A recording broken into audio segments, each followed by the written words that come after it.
Hey everybody, it's Ryan here from Android Calls. I'm here to do a little review on the Pixelbook Go. This is the brand new version, and I really love my Pixelbook. The original just can't be beat.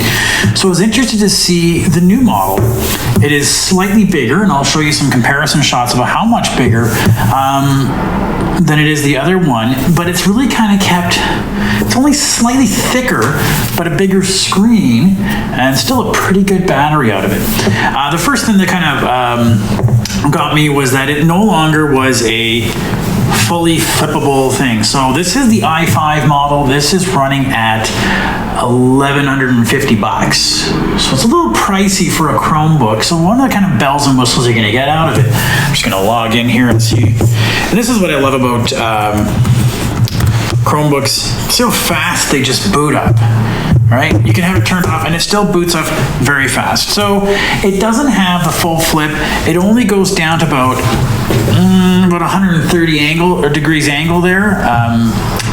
But it still is a touchscreen. So it is still have a full touchscreen. This is very responsive. I kind of like this. It works quite well. About how well it actually responds on it here. The speakers are now on here, and they actually are quite good speakers. Let's, what am I doing here?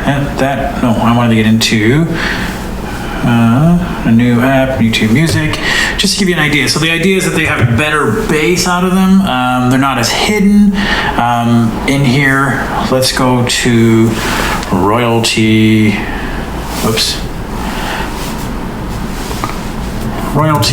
free music.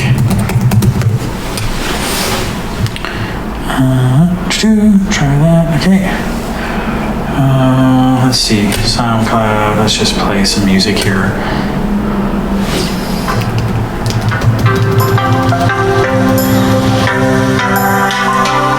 That's almost too loud for me in person to want to have that. So it'd be good just to have something on the background. Like that could be across the room and have some pretty good, decent sound out of it. So yeah, get out of there. What else going to hear? So I did want to have the full flip, but you know what? I don't really miss it. It's a great laptop, and I never really used the flip on the original Pixelbook anyways, or use it as a tablet mode anyways. I do like that it still has the USB-C on both sides, so you can charge it wherever you go. My basement now I've converted into just having the monitor, so it's nice to be able to plug it in for charge, or plug it in the adapter and plug it in for charge, and then I can do that. So it's really nice that it has both those features. I'm not having to figure out which one am I going to charge in. The keyboard itself feels really nice and soft, right? So as I was typing away, right, if I want to type away and find, oops, let's go into YouTube. Oh, internet? I don't have internet in my new office here. There must have been just music I did done. So, well, anyways,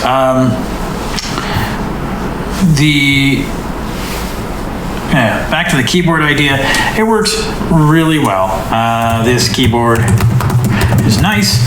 A little bit clacky, but still soft, very easy. I've worked on it for several hours at a time, and it's not been an issue in terms of fatigue or feeling like it's annoying sound. It's softer than the original Pixelbook, so I really like it. It doesn't light up like the Pixelbook one did, the original, but that's fine. I don't know where the buttons are. I've figured that part out. What else to talk about here? The battery. So the battery's about, I don't know if it's any better than my original Pixelbook because I haven't really set that one on a long-term usage, but I found that now it says here at 100%, it's only gonna have about 4 hours of battery life. I've actually found usually it's been about, I'll probably get about 8 hours out of it. I've used it for about an hour and it barely moved an inch. I've used it down to about 79%. I didn't really, check the clock on how much I've been using it. When it was down at 79%, it was saying it was still 6.5 hours to go. So that, by that math, kind of puts it at about 8 hours of use. So I really like it. It's got the full use of the Play Store. What I'm finding out though now is that apparently my G Suite accounts are blocked from the Play services, and I gotta figure out why. So I have this persistent notification on those. They'll just come right back in a second, I betcha. So, boop, boop. It's not super fast. I mean, then again, I haven't really tested. I'm not playing PUBG on this thing. But this has been really good as a great laptop. The only thing is I wish that they would come up with a sleeve. I do believe they have a new Bellroy sleeve for about $60 you can get. But otherwise, I don't mind just taking it like this. This feels sturdy enough for me to just pop into my case, and that's what I've been doing, just popping into my my satchel and going about the day. The little ridges, like you really feel like, you know, it's a laptop. It gives you good grip. The little dollies at the bottom, the little rubber parts, a little slippery, but I mean, I'm not worried about it sliding anywhere. So yeah, this is a great little laptop, great battery, great performance, and I think you'd really enjoy it. A little on the pricey side, so I was hoping for that same price you would have gotten a little more, like maybe a tablet mode out of it, like you can't even use it